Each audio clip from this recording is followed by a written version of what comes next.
Looking at this morning's king tide along the coast of Oceanside is a little like looking into the future, the very distant future. If sea level keeps rising as some predict, the extreme water level you see here today could be the norm 60 or 70 years from now.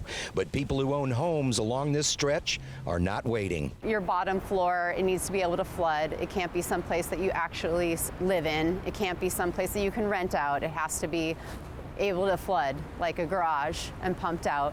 Yep, these are all current.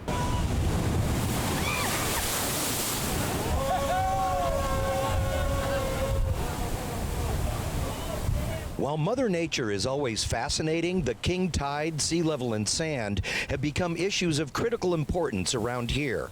Given the geographic location of Oceanside, the natural flow of sand has been blocked for decades.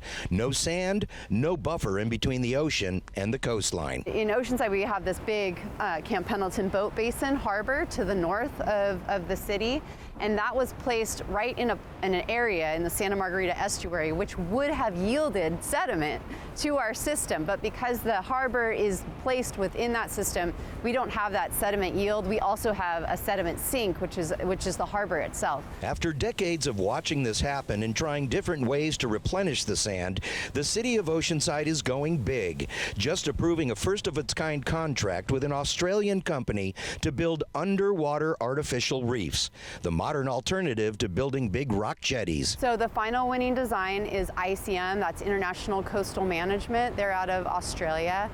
They have a track record of doing these types of projects on the Gold Coast and in other areas of the world. And now it's going to be in this part of the world. Oceanside will be blazing a trail in hopes of solving a huge problem. We haven't done anything like this in California.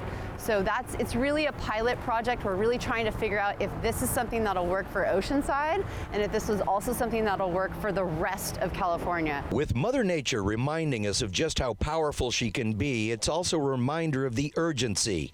If all goes as planned, with an artificial reef a quarter-mile wide, that sand should slowly but surely return and stay there within a couple of years. So there's going to be about a 60 to 80 foot sized beach.